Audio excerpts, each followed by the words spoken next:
సాక్షి digital, నేను షాహిదా. అలనాడు YS Rajasekhara Reddy ఆలోచనల నుంచి శంషాబాద్ ఎయిర్పోర్టు ఆవిర్భవించగా మాజీ సీఎం జగన్ విజన్తో నేడు భోగాపురం విమానాశ్రయం ప్రారంభోత్సవానికి సిద్ధమైంది. ఉత్తరాంధ్ర భవితకు బంగారు బాటలు పరిచే ఈ ప్రాజెక్టు విషయంలో కూటమి సర్కార్ నిస్సిగ్గుగా క్రెడిట్ చోరీకి పాల్పడుతోంది. కూటమి సర్కార్కు వంతపాడే పత్రికలు సైతం శంకుస్థాపన తేదీని వైఎస్ఆర్సీపీకి అనుకూలంగా ప్రచురించగా బాబు నేతృత్వంలోని ఏపీ సర్కార్ మాత్రం క్రెడిట్ ఎక్కడ జగన్కు దక్కుతుందేమోనని కారాలు మిర్యాలు నూరుతోంది. అయితే ఈ క్రెడిట్ చోరీపై వైఎస్ఆర్సీపీ రాష్ట్ర అధికార ప్రతినిధి శేఖర్ రెడ్డి కూటమి సర్కారు తీరును తీవ్ర స్థాయిలో ఎండగట్టారు.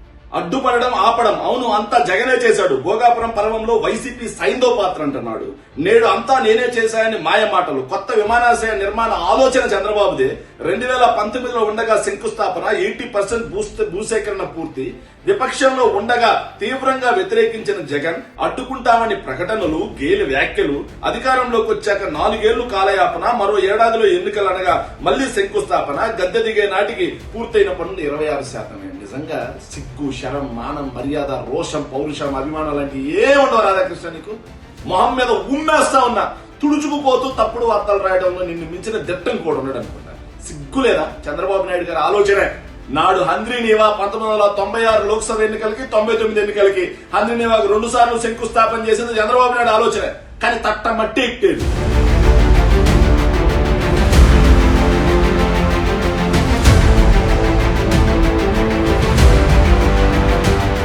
కూటమి సర్కార్కు అనుకూల పత్రికలు ఏకంగా చంద్రబాబుకు అనుకూలంగా బాకాలు ఊదడమే కాకుండా భోగాపురం విమానాశ్రయం కలను సాకారం చేసేందుకు అహరహం కృషి చేసిన జగన్ను నిందించడంపై వైఎస్ఆర్సీపీ రాష్ట్ర అధికార ప్రతినిధి కార్మూరి వెంకటరెడ్డి తీవ్రంగా విరుచుకుపడ్డారు. పక్కనోడికి పుట్టినటువంటి పిల్లలకి తెలుగుదేశం కూటమి ప్రభుత్వం వెళ్లి పేర్లు పెట్టి వీళ్ళ ఖాతాలో వేసుకునేటటువంటి దిక్కుమాలినటువంటి పరిస్థితి.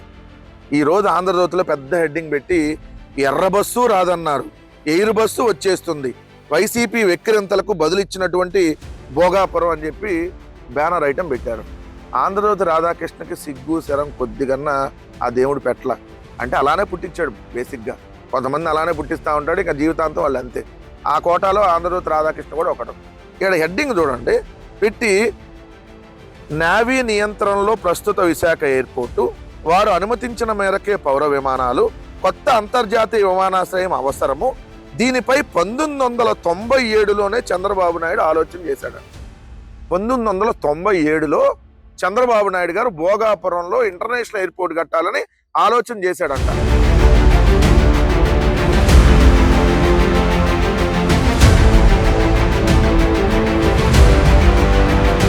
భోగాపురం ఎయిర్పోర్టు ప్రారంభోత్సవం సందర్భంగా కూటమి సర్కారు మరో దిగజారుడుతనాన్ని చాటుకుంటోంది. జన సేకరణ కోసం అన్యం పుణ్యం ఎరుగని విద్యార్థులను వాడుకుంటోంది. ఇందుకోసం ప్రభుత్వ, ప్రైవేటు విద్యా సంస్థలకు సెలవులను ప్రకటించింది. అంతేకాదు జన సమీకరణ, రవాణా కోసం బస్సులను ఏర్పాటు చేయాలని ఏపీఎస్ఆర్టీసీకి ఆదేశాలు జారీ చేసింది. దీనిపై వైఎస్ఆర్సీపీ రాష్ట్ర అధికార ప్రతినిధి శేఖర్ రెడ్డి కూటమి సర్కారు చేస్తోంది తప్పు అని వ్యాఖ్యానించారు. ప్రధాని సభకు భారీగా జనం తరలింపునకు ఏర్పాట్లు. పలు జిల్లాల్లో ఆర్టీసీతో పాటు విద్యా సంస్థల బస్సులన్నీ వినియోగం. దీంతో ఆయా జిల్లాల్లో శుక్ర శనివారాల్లో విద్యా సంస్థలకు సెలవు. భోగాపురం విమానాశ్రయం ప్రారంభోత్సవం సందర్భంగా నిర్వహిస్తున్న ప్రధాని మోడీ సభకి భారీగా జనాన్ని తరలించేందుకు ప్రభుత్వం ఏర్పాట్లు చేస్తుంది. ఇందుకోసం ఆర్టీసీ, ప్రైవేటు విద్యా సంస్థల బస్సులను కూడా వినియోగించుకోవాలని పలు జిల్లాల కలెక్టర్లు ఆదేశాలు జారీ చేశారు. దీంతో ఆయా జిల్లాల్లో శుక్ర శనివారాల్లో విద్యా సంస్థలకు సెలవులు ప్రకటించారు.